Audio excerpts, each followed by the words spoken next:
Hey, I'm Ray Hudson, and you are, I don't know who you are, but you're listening to Blaugrana Graham. Don't be like them kids in the Blair Witch Project and go away, alright? Hello, everyone, and welcome to The Driven Shot in a new format, this time being live streamed on all three platforms at once, Facebook, YouTube, and Twitter. Thank you all for tuning in. The idea is that The Driven Shot will no longer be a podcast. Instead, what it will be is a show for us to interact with you, for you to interact with us, send us your questions. It'll be focused more on the audience than what's going on. It will still be focused on Barcelona. Obviously, we are going to talk about some takeaways from the game against Alaves. We are going to talk about some things with regards to the upcoming game against Dynamo Kiev. But mostly, the focus will be on answering questions that come in as the stream goes on, but also having segments for questions for you guys to ask us questions. So if you have any questions, do send them, and I'll be taking a look, and I'll be answering as many as I can. With that being said, today the idea is that we will have some takeaways from the game against Deportivo Alaves. The game, as you know, ended 1-1, and Barca had over 20 shots on target, almost 80% possession, and Alaves got a red card. So obviously it's one of those games where, as a Barcelona fan, you'd think that they should be doing better, whereas as a neutral, you might look at it and say, well, it is good defending from Alaves, which brings me to the first takeaway from that game, which is Alaves defense was very compact, was very disciplined, and the thing with Alaves is they are one of those teams that will try to push and provoke the opponent in a way that's legal.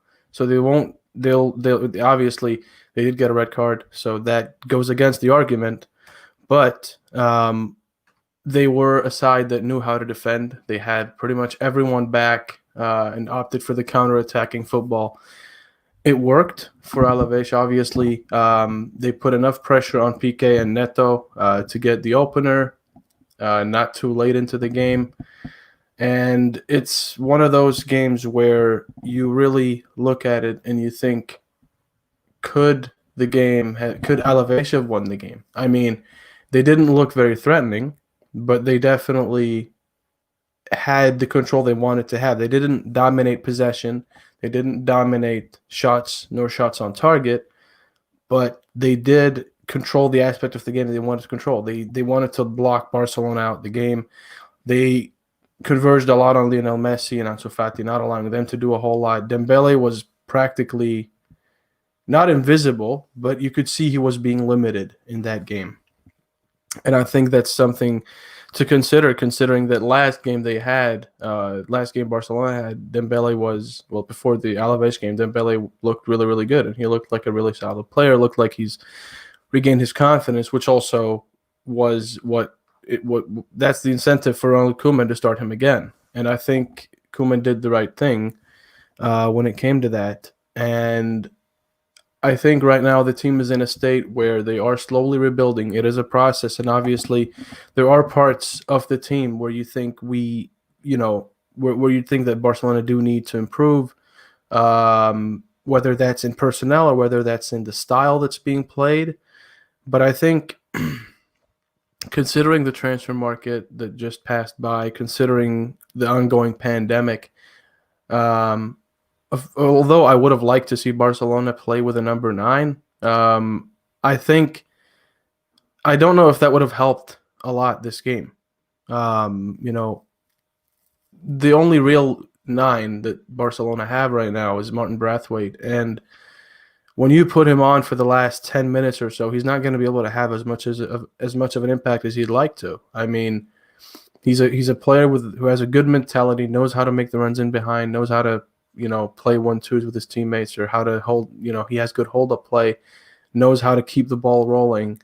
But when you play against a team like Alaves that just go at a low deep block, you can't do much, and you have to resort to other things, which is what I think Barcelona were missing. I think for that game, it seemed like they were trying to just find the last pass rather than just go for the shot, which Ronald Koeman also said at the press conference after the game. Barcelona have to be wary of not trying to walk the ball in, because that's not always going to work. That's not going to work against every single opponent. And against a team like Alaves, they needed more long shots. We saw Miralem Pjanic take some shots. We saw Serginho Dest take some shots. And I think that's what Barcelona need to do more. They looked confident. They really did. And Griezmann's confidence surely will have gone the right way after that goal that he scored. But I think from what I've seen and heard, people were unhappy with the Barcelona performance. I don't think that should be I don't think that should be the focus. I don't think it was a bad performance per se. I think they did really, really well, but they were also met by an Alaves team that knew how to defend and wore their hearts on the sleeves and knew exactly what they needed to do. They were extremely disciplined. They blocked off central. They blocked Barcelona off centrally and on both sides. Didn't allow them to do a whole lot. Alba was pretty much quiet because they kept him quiet. They kept him in check. Maybe a bit too much in check considering that he got substituted. But I think overall, I don't think it was a bad game for Barcelona. If anything, I think there are a lot of positives to take from the game. Some of the positives to take from the game, which brings me to another of the key takeaways I have from them, is Ronald Koeman's substitutions. I think the substitutions that he had for that game, which has been a criticism from many people saying that he made the subs way too late. He's taken that and he's improved on it, at least the way I see it. In my book, I think he made all the right changes in that game. I don't think there is a whole lot he could have done differently. For me, I would have liked to see Riqui Puig play that game because although Alaves are somewhat of a physical team, they're not a Getafe. And I think he could have done well in that game. I think the Barca maybe needed that player that creative outlet, which they had in the De Jong, which they had in Pjanic. But I think a player like Riqui Puig would be good because of how intelligent he is, those movements that he has on the ball, off the ball, creating space for his teammates, taking advantage of the space that's being created. I think that's something Barcelona would have benefited a lot from as a player like Riqui Puig. And I really hope that Ronald Koeman will see that Puig can be a very, very, very useful player for Barcelona if he is played in his position and if he is played consistently, because that's what a player of his age needs right now is playing time. And obviously you look at the team and you look at the midfield, and with a player like De Jong able to play center back, it does make sense that you'd have someone to fill in for him in midfield if that happens, because right now Barcelona's only defenders really are Gerard Piqué and Clément Lenglet, and that doesn't leave a whole lot of wiggle room, whether that's in defense or in goal or in midfield, because if you lose one of the defenders, you'd have to compensate, and you don't have any center backs to compensate, so you'd have to pull someone in from midfield. And De Jong has played as a center back for Ajax before, and he did quite well, I think, in the game against Alaves, although he wasn't tested as much. But I think overall, I think he did a good job, and I think Barcelona right now have the team, they have the squad, they have the right players to be able to play the style that Koeman is trying to get into the Barcelona team that he has in his hands now. But I also think that he needs to make use of all the cards that he's got. He's got Carles Alenya, he has Riqui Puig, and he has, players like Serginho Dest, who, in my opinion, should be starting over Sergio Roberto. And then you could put Sergio Roberto in midfield. That's another choice. Miralem Pjanic, for me, has been excellent every time he's played. And I think that's definitely something that will bring the team a lot of comfort, knowing that even if Busquets does get suspended or injured or just needs a rest, that Pjanic can fill in and step up and do that in such a good way that he did in his past two games that he's played. He's been amazing. And if Barcelona can make use of the talents that they have in midfield, continuing the growth of players like Trincao, Pedri, Ansu Fati on the wings, Dembele, hopefully he'll be getting back into form. making use of Griezmann and Braithwaite in roles that they would do well in. And I think Griezmann has really, he's slowly starting to get back to the level that we saw at Atletico. But obviously, being two different teams with two different playing styles, it's never easy to adapt. But I think he has done well, and I do think that he can succeed in Barcelona. He has the tools. He just needs the confidence, and that's something he'll slowly be building up. One thing I've also noticed is that you see that the team feels more positive. The fact that they're taking all the shots that they took that game against Alaves is something that shows you that they are a confident team. They're showing composure in defense, in some cases maybe a bit too much. But that happens. That's part of the game. And Alaves, credit where credit is due. They had a really good game. They were solid in defense. Even though they allowed as many shots as they did, the shots didn't trouble the keeper as much. I believe it was 25 shots with 9 on target. And one of them was the free kick that was off the line, that was saved by the defender off the line. So they didn't trouble the keeper as much. And I think that's because of how well Alaves defended. They forced them to take shots that they maybe shouldn't have taken. But they kept what they wanted. They kept the draw. They held out for the draw. Obviously, they would have wanted a win considering the early opener, but they would have wanted a draw at the end of the game, and they got it, and they celebrated, rightfully so. So I think for Alaves, this game is one of those games where they'll really feel like it definitely helped them, because it gave them a lot of confidence. It gave them that boost that they needed, being only a few points above the relegation zone of La Liga. Whereas for Barcelona, they would have wanted a win. But I think they also realize now that they're doing the right things. They just need to find that final touch as a shot rather than a pass. Because there are a lot of quality finishers in the Barcelona side. They just need to focus on that rather than focus on trying to pass it into the back of the net like they used to. As for the upcoming game, and if you have any questions, feel free to send them, and I will be answering them as we go on. I realize that 4 p.m. Central European time might not be the best time to stream because people are just getting off work or just getting off school, or in some time zones they're just waking up. But I'm trying to find a time that works. So if you have any suggestions, let us know. And Fares says, "Hey, new trim." Yeah, had to get it. How are you doing, bro? I'm good, thank you. How are you? Happy to see the interaction start. Hopefully, the idea behind the Driven Shot now is that I want to interact with you guys. I want you to interact with us, because I realize that as Blaugranagram grew, we lost some of you along the way, and we want to get that back. We want to get that feel back of that you feel that we're here, that you can interact with us. And that's why we have the podcast that we do where you can send in questions.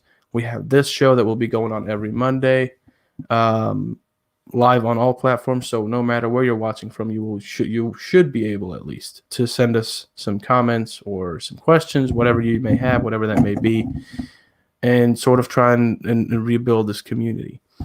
That's pretty much the idea. And I imagine that as this goes on, it's something that you guys will want to tune in more for and kind of get this going. And Fada says, "I'm all right, thanks." I'm happy to hear that. For Barcelona's next game, they have Dynamo Kiev in the UEFA Champions League. It is played this Wednesday at 9 p.m., and we will be commentating that live. So Logan Stanley and I will be commentating the game live, just like he was doing for the game between Barcelona and Deportivo Alaves. And if you'd like to listen to someone talk about the game, if you'd like to interact with other people who are watching the game, this is a way to do it. Just tune in, have the game going on your TV, and be in the live chat. That way it's what we're trying to build is sort of like a feel of that you're watching it with other people, because especially now during this confinement period, during COVID-19, you're not able to see as many people as you maybe would like to see. And what that does is it sort of forces them to watch the games on their own, or not really have as much social interaction as they would like. And so hopefully this is our way to kind of compensate for that by being that outlet for you guys, to at least being able to watch, feel like you're watching the game with other people, interacting with people, maybe getting to know someone, a lot of options on that front, but that's what we want to do. We want to be able to build this community, and we want to be able to bring you guys the best content, the high quality content, and focus on FC Barcelona, whether that's the first team, whether that's Barca B, or whether that's Barca Femení. That is our focus. And on that note, we actually have 3 podcasts. This one used to be a podcast. It's not a podcast right now. So for now, we have 2 podcasts in this live stream. The 2 podcasts, one is in Spanish. It's called ADN Barca, and the other one is the Barca Talk Pod. They are available on your favorite streaming platforms, and you can tune in through Patreon, where depending on the amount of money you pay, you'll get a certain reward, or rewards really is what it is. And if you'd like to support us, whether that's to get rewards or whether that's to support Blogonogram as an entity, feel free to do so. The link is if you go to Blogonogram's Twitter and you go to click to the link in bio, it is there as the Patreon. It's also on the website on blogonogram.com. And if you'd like to copy yourself some nice merch, it's on blogonogram.com/shop. So if you use the code called STREAM10, that's STREAMTEN, you get 10% off, and this is exclusively for those of you that are listening here. So Barcelona's next game is in the Champions League. Obviously, for the Champions League, they have had some struggles recently, admittedly, especially when they get to the latter stages of the tournament. I think what they will be focusing on this time is to not get complacent and just keep playing the way they are, because right now Barcelona are in a good state of mind. They're playing well, and although the goals might not allude to that, they if you look at the game, if you analyze the game, they definitely have improved. And that's something they'll want to take with them to the next game. They have a lot of talented players in the squad that can make a difference. And I think that from Ronald Koeman's side for Wednesday, I think that we will be seeing some changes, not because the players that played against Alaves did poorly, but because this is a chance to give the youngsters that sort of introduction to the team in a way that's not too sudden and not too drastic, but introduce them gradually to the team, try and get them to mesh well with the rest of the team, and slowly build that feel around the squad, that feel of unity, which is what they need in this time. And I think Barcelona, if they play their cards right, I could see them. I do imagine that they'll win the game against Dynamo Kiev, but they're not an easy opponent, and Barcelona should not get complacent when it comes to that. And I don't think they will. I think the mentality and the way they played against Alaves shows that they are in the right state of mind and they have the right mentality for the games they're going into. So if they just retain that, I think they can. I think they'll do fine on Wednesday. ADSL. Wait, hold on. Yeah, ADSL Verbe. I'm sorry, I completely butchered your name there. Asks from YouTube, what are your thoughts on Martin Brathwaite? You seem to have some inside info. Is Barca the pension insurance you dreamed of? I think he's a quality player. Obviously he doesn't have the output of your Harry Kane or, another like world class or elite level striker. But that's also because he hasn't played at many of the big clubs. I think for Barcelona, even though he might look like somewhat of an outcast, I don't think he's that at all. I think his mentality clearly shows that he deserves to be at Barcelona. He knows what it means to be at the club. And every time he's come onto the pitch, he has shown that he fights for the ball. He's shown that he fights to help the team, whether that's tracking back defensively, even though he doesn't track all the way back to Barcelona's own box, but he does track back. He is a good presser both off and on the ball. He's good he has good hold up play, and he has the right mentality. I think he can succeed in Barcelona. I think he was a good signing. Wasn't too expensive, only 18 million euros. The only thing that I think wasn't too good about that transfer is that Leganés weren't able to have a replacement signed at the same time. But I think he's a good signing. I really do. And I think he can succeed at Barcelona, and I think he will. He just needs to get consistent playing time rather than being introduced every 10, in the last 10 minutes of the game. Maybe introduce him in the last half hour or in the second half, depending on the scoreline, to kind of give him that confidence and give him that belief, that feel of trust that Koeman actually shows him that, yeah, I do trust you, and that's why I'm playing you in 30 minutes rather than in just the last 10 minutes of a game that pretty much seems already set. So that's how I feel about Brathwaite. Atharva Tenkar, hey, how you doing? He says, Omar, nice to meet you, man. Nice to see you. Nice to see you on the stream. Barca Talk podcast, our friend Gabriel from the Barca Talk podcast that actually has been released for this week. Goes out every Monday at noon. Do check it out. Asks, will Carlos Alenia get more playing time? I hope so, and I think he deserves it. I think for me, Ricky Puig and Carlos Alenia are two players that really, really do need to play. They offer something different, Puig especially offers something that I don't really think we have in any of the other Barcelona midfielders right now. Obviously, what he offers can be seen in players like Pedri or players like Ansu Fati, but it's still different because Puig offers it from midfield. He's a good presser of the ball. He's good at breaking the lines with his passes, has good vision, and is a very intelligent player. Even though he doesn't have the physique for it, I think that's something he is working on. And I think that's what he needs to add to his game. If he adds that to his game, in my book, if he continues the performances that he showed whenever he's played for Barcelona's first team, he should be a starter for sure. As for Alenia, I think he's a talented player. I think he can be a solid card to play for Barca. We saw him with Real Betis when he was on loan, did really well. And I think if he does get a chance, if he gets a proper chance, I think he could be a really good player for Barcelona. I genuinely do. Marcos Berry asks, and Marcos Berry is our news aggregator, asks, Dinamo have 13 first-team players out for the game, 9 of them with COVID. Yeah, I've seen, and I did address that earlier. Well, I didn't address this aspect in particular, but that's also definitely something. From what I've read, the game still will be continued because they have enough players to meet the sufficient amount of players in the squad for the game. But it definitely is something. I believe it's a handful, maybe like 2 or 3 players from the 13 first-team players that are starters in the team.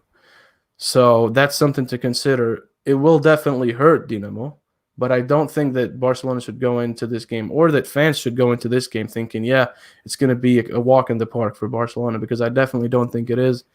Dinamo are a tough team to play against, and I think with this, they'll feel like they have to prove a point. So that's obviously something. It's gonna hurt them on the pitch, considering that they don't have as many. They're missing out on these players, but at the same time, it might also give them an incentive to say, "Look, we still are a good team," and it's going to be a very interesting game for sure. So, on that note, I guess all that's left to say is thank you all for tuning in. Once again, we have merchandise on blogonogram.com/shop. We've got polo shirts, we've got hoodies, we've got beanies, mugs, whatever you like. It's on there. Use code STREAM10, that's STREAMTEN, for 10% off. It's right there, as you can see. And if you like to listen to podcasts, or you'd like to listen to someone from within Blogonogram voice their opinions, you can go to the Blogonogram Podcast Network, which is up here. I'm still figuring out where to aim, but it's up here in the left corner. That's the logo. If you go to blogonogram.com, click on podcasts, you'll get the links for all the podcasts and what they're about. Do check that out if you like to listen to podcasts, or if you just like to hear our opinions. Final questions here. From Fada says, and to be fair to them, they have been pretty solid so far in the Champions League. Yeah, they have. They've had a good run so far. Question about the brand. Have you considered going back to reporting the news in the tweets threat format? Yes, and that is not going to happen because we're happy with the way things are going right now. And we're hoping that hopefully by doing things like this, it will drive people, both our audience and also potential audience, to wanting to read what we have to say, what we have to report, even if it's a click away, even if you have to go to the website rather than just scroll through Twitter. We're hoping to give you an incentive to do so. And that click-through ratio has improved a lot, and obviously we hope that that's going to keep going. But to answer your question, we're not going to revert to the tweets thread format because we're very happy with we're very happy with how things are going right now. And obviously, thank you all for your continued support. It's been amazing. It's been a really good journey so far, and it's only going to go up from here. If you missed it, I was live on behalf of Blaugranagram yesterday on Barca's Live Match Center and on Barca TV Plus. So if you have Barca TV Plus, you can watch through that stream and you'll find me. If you have, well, you do have YouTube. So if you want to check out my cameo on there, it was shortly before the game started, so you can check that out. And final question from ADS Alverb says, about Braithwaite again. I mean, will he stay for the paycheck rather than leave for more game time if it turns out that this season he's not getting more than 5 minutes here and there? I think it's more complex than just that, because the way you're painting it is sort of black and white, although I see that aspect of it. I think if he does get an offer for more playing time, I think it really depends on how much playing time he gets at Barcelona, because he wants to succeed at Barcelona.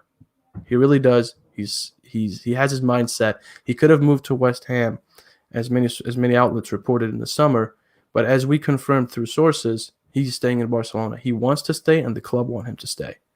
And I don't think that'll change anytime soon. I do hope Koeman will introduce him more and more, and I think he will, but that's something that that's something that I at least hope to see. Fata says, wonderful, good luck, man. You inspired a lot of people to start reporting this, which led to people finding a whole new career path. And I hope you get where you want to be. Yeah, that's something that still overwhelms me, you know. A lot of people, a good amount of people have sometimes hit me up saying, like, yeah, you've inspired me to do this and that, or the way you do things is inspiring, or stuff like that. And it's motivating, but it's also very overwhelming, because I didn't think I would get to that stage, especially not as quickly as I did. So to all of you that I've somehow inspired or motivated, I'm very happy to hear that, and I wish you all the best. And to everyone who's supported us along the way, whether you're not here anymore or whether you just joined or whether you've been here since day one, thank you thoroughly. Thank you wholeheartedly. The support is really appreciated, whether that's for me personally or whether that's for the Blaugranagram brand or for the podcast network. It's very much appreciated. And hopefully we can bring the feel of us being with you guys back through this. So this will be going on, the Driven Shot live stream will be going on every Monday at 4 p.m. Central European time. If that is due to change, that will be set in advance. But the idea is that it will be going live every Monday, 4 p.m. Central European time on Facebook, YouTube, and Twitter. So wherever you may be, you can tune in. And if you would like to watch this and you somehow missed it because you had something to do, because that's life, you can always rewatch it. It's always going to be there. So that's how it is. I'm really happy that we're doing this, and I'm really happy with where Blaugranagram is headed, and I'm really happy with everyone's support. So thank you very much. And Madan says, love, bro. Love back. And on that note, thank you all for tuning in. And let's roll the outro by beIN Sports. Phil Shane, thank you for tuning in. Have a great rest of your day, and I'll see you next week. My name is Phil Shane, and you've been listening to The Driven Shot, hosted by Omar Hawash and the Blaugranagram News Outlet. Thanks for tuning in, and we hope you have a wonderful day, and hopefully we'll see you again soon.